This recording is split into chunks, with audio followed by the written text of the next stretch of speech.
नमस्कार, आप देख रहे हैं रियल एक्सप्रेस। देश दुनिया की बड़ी खबरों में आपका स्वागत है। मैं चित्रा आज के मुख्य समाचारों में बात करेंगे, लेकिन मुख्य समाचार की ओर बढ़ने से पहले एक नजर सुर्खियों पर। 20 साल पहले लिखा गया गीत आज बन गया स्टेट सॉन्ग। रेवंत राज में हो रहे बदलाव पर तेलंगाना में क्यों छिड़ी जंग। मेरा एक काम करोगे, पीएम मोदी के इन 4 शब्दों ने कैसे बीजेपी के चुनावी एजेंडे को घर घर तक पहुंचा दिया। भीषण गर्मी और हीट वेव से बुरा हाल। बिहार, उड़ीसा में दर्जनों मौतें। इन राज्यों में बाढ़ बनी आफत। बीजेपी ने सोचा फायदा मिलेगा, लेकिन अंतिम चरण की वोटिंग से पहले बोले तेजस्वी यादव। पाकिस्तान की उड़ी धज्जियां। T20 वर्ल्ड कप से पहले रियलिटी चेक। इंग्लैंड ने बुरी तरह धोया। ये तो थी सुर्खियां। आप चलते हैं बड़ी खबरों की ओर। तेलंगाना के मुख्यमंत्री रेवंत रेड्डी ने 7 दिसंबर 2023 को मुख्यमंत्री का पद संभाला, जिसके बाद से वो तेलंगाना में कई बदलाव कर रहे हैं। इसी कड़ी में हाल ही में रेवंत रेड्डी ने तेलंगाना का राज्य गीत भी बदल दिया है। साथ ही जहां राज्य में राज्य गीत बदल दिया गया, दूसरी तरफ राज्य के प्रतीक चिन्ह को बदलने का भी सरकार ने प्रस्ताव रखा, जिस पर राज्य में जंग छिड़ गई है। मुख्यमंत्री रेवंत रेड्डी ने गुरुवार को कहा कि राज्य सरकार ने कवि एनजी श्री के 20 साल पहले लिखे हुए गीत जया जया हे तेलंगाना को राज्य गीत के रूप में मंजूरी दे दी है।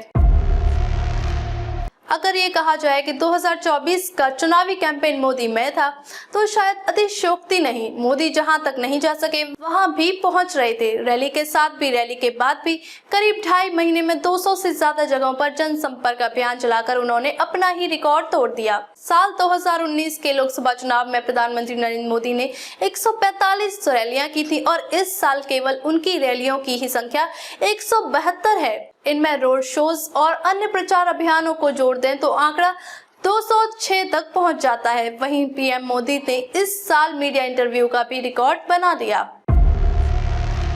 देश के कई हिस्सों में आसमान से आग बरस रही है। इस भीषण गर्मी के कारण अब तक कई लोगों की जान चली गई है। तापमान अपना रिकॉर्ड तोड़ रहा है। हीट स्ट्रोक और लू के चलते लोगों को लगातार अस्पताल में भर्ती होना पड़ रहा है। कोई कहीं भी बेहोश हो जा रहा है। सूरज की भीषण तपिश के कारण इंसान ही नहीं, पशु पक्षी भी इसके शिकार हो रहे हैं। भीषण गर्मी लगातार जानलेवा हो रहा है। भीषण गर्मी और हीट वेव के कारण बिहार के औरंगाबाद में 12 लोगों की मौत हो गई है, जबकि 20 से ज्यादा लोग अलग अलग अस्पतालों में भर्ती हैं। वहीं उड़ीसा के राउरकेला में 10 लोगों की मौत हो गई। इसके अलावा झारखंड में भी 4 लोगों की जान चली गई है।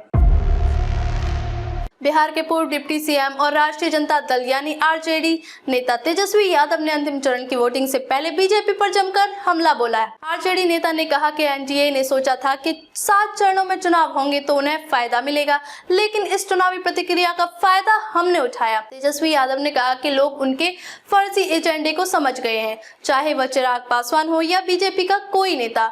क्या किसी ने कहा कि बिहार के लिए उनका दृष्टिकोण क्या है? लेकिन हमने लोगों को बताया कि हम बेरोजगारी के बारे में क्या करेंगे, हम महंगाई के खिलाफ क्या करेंगे, हम गरीबी कैसे हटाएंगे।